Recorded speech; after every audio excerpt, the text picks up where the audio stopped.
2023 में आप रोमानिया का विजिट वीजा किस तरह हासिल कर सकते हैं, उसकी क्या रिक्वायर्ड डॉक्यूमेंट्स है, उसकी फीस कितनी है और क्या 2023 में उसकी रिक्वायरमेंट्स में कोई चेंजिंग हुई है या नहीं। आज के इस व्लॉग में आपके साथ ये सारी इन्फॉर्मेशन शेयर करेंगे। अस्सलाम वालेकुम, welcome to YouTube channel visa consultant vlogs. Visa consultant vlog साथ मैं हूं आपका दोस्त जिशान सदीक। अगर अभी तक आप हमारा यूट्यूब चैनल सब्सक्राइब नहीं किया तो आपसे रिक्वेस्ट है हमारा यूट्यूब चैनल सब्सक्राइब कर ले और साथ में बेल आइकन लाजमी प्रेस कीजिएगा ताकि आने वाला जो भी व्लॉग हो वीजा इन्फॉर्मेशन हो आपके पास टाइम बाय टाइम पहुंच सके। आज के इस व्लॉग में हम बात करेंगे रोमानिया विजिट वीजा के बारे में। उसके रिक्वायर्ड डॉक्यूमेंट्स क्या है, उसके लिए कौन सा ऐसा डॉक्यूमेंट चाहिए होता है जिसके बिहाफ पर आप वीजा अप्लाई कर सकते हैं। अगर वो डॉक्यूमेंट्स आपके पास नहीं होगा तो आप रोमानिया का विजिट वीजा अप्लाई भी नहीं कर सकते और हासिल भी नहीं कर सकते। फर्स्ट ऑफ ऑल हम बात करते हैं इसके रिक्वायर्ड डॉक्यूमेंट्स क्या होते हैं। डॉक्यूमेंट्स सबसे पहले आपका पासपोर्ट आपका 6 मंथ वैलिड होना चाहिए और एक ब्लैंक पेज होना चाहिए। उसके बाद आपकी 2 पिक्चर्स आती हैं वाइट बैकग्राउंड के साथ। स्टैंडर्ड साइज की पिक्चर्स होती है शेंजन कंट्रीज के लिए 35 mm बाय 45 mm की पिक्चर्स चाहिए होती हैं। उसके बाद आपका आता है आईडी कार्ड का फ्रंट और बैक A4 पेज पर स्कैन होना चाहिए और आपका कार्ड वैलिड होना चाहिए। उसके बाद आपकी आती है FRC बेसिकली कहते हैं फैमिली सर्टिफिकेट को, जो आपका नादरा से बनता है और अगर आप न्यूली मैरिड है तो अपना MRC भी साथ में अटैच कर सकते हैं। उसके बाद आपके आते हैं टैक्स के डॉक्यूमेंट्स में आपका FBR NTN एक्टिव स्टेटस वाला पेपर भी आता है और आपके लास्ट 2 से 3 साल के आपके टैक्स रिटर्न्स भी आते हैं।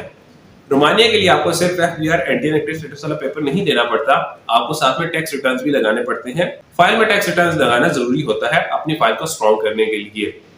उसके बाद आपके आती है पासपोर्ट का फर्स्ट पेज, सेकंड पेज और ऑल यूज पेजेस। या तो इसके ऊपर वीजा स्टिकर हुए हैं या इमिग्रेशन नोट की स्टैंप्स लगी हुई हैं तो उनकी आपको फोटोकॉपीज करवानी पड़ती हैं जो स्टैंडर्ड साइज है A4 साइज। और जहां तक बात है एम्प्लॉय के लिए कौन से डॉक्यूमेंट्स है, बिजनेसमैन के लिए एम्प्लॉय के लिए एम्प्लॉयमेंट लेटर, NOC और लास्ट पेमेंट के सैलरी स्लिप्स। NOC बेसिकली कहते हैं नो ऑब्जेक्शन सर्टिफिकेट को, कि आप जिस कंपनी में काम कर रहे हैं उस कंपनी ने आपको लीव ऑथराइज की हुई है कि आप रोमानिया ट्रैवल करके वापस अपनी जॉब पे ज्वाइनिंग देंगे।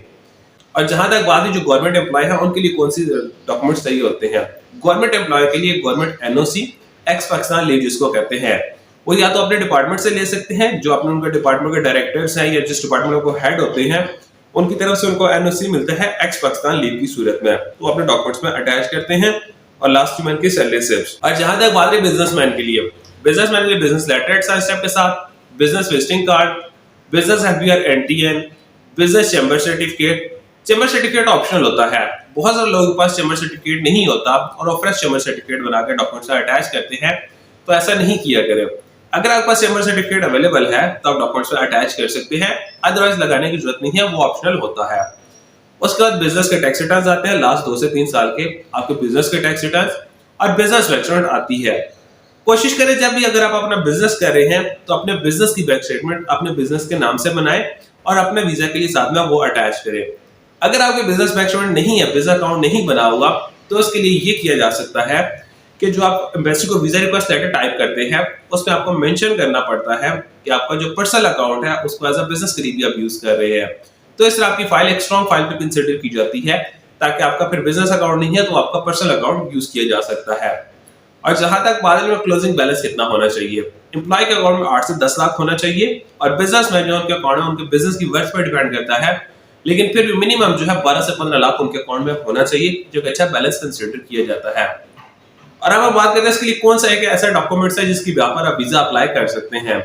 वो एक ऐसा डॉक्यूमेंट्स है जिसको कहते हैं LOI बेसिकली कहते हैं लेटर ऑफ इन्विटेशन को। रोमानिया से आपको लेटर ऑफ इन्विटेशन चाहिए होता है, आप उसकी बिहाफ अपने यहाँ पर वीजा अप्लाई कर सकते हैं।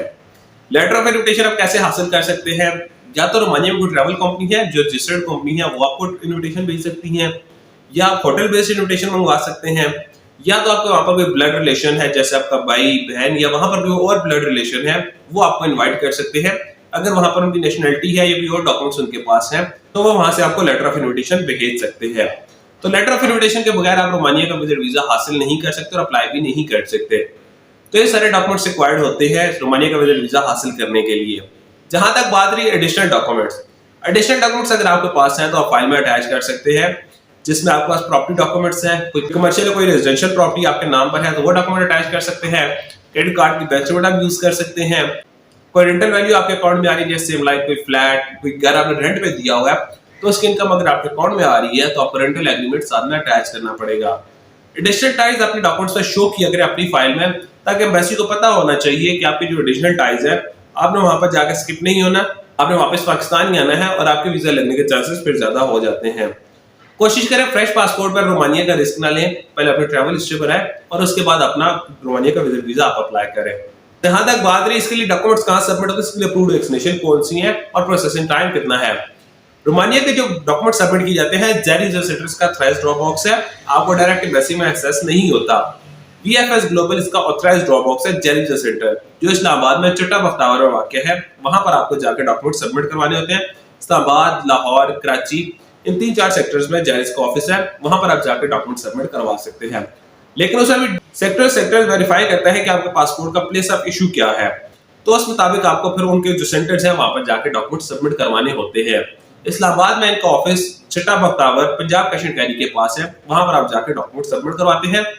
फर्स्ट ऑफ ऑल आपकी अपॉइंटमेंट होती है, वीएफएस ग्लोबल वेबसाइट से आप अपॉइंटमेंट करते हैं और जिस दिन आपकी अपॉइंटमेंट होती है पर्सनल अपीयरेंस पर वहां पर जाके आप डॉक्यूमेंट सबमिट करवाते हैं।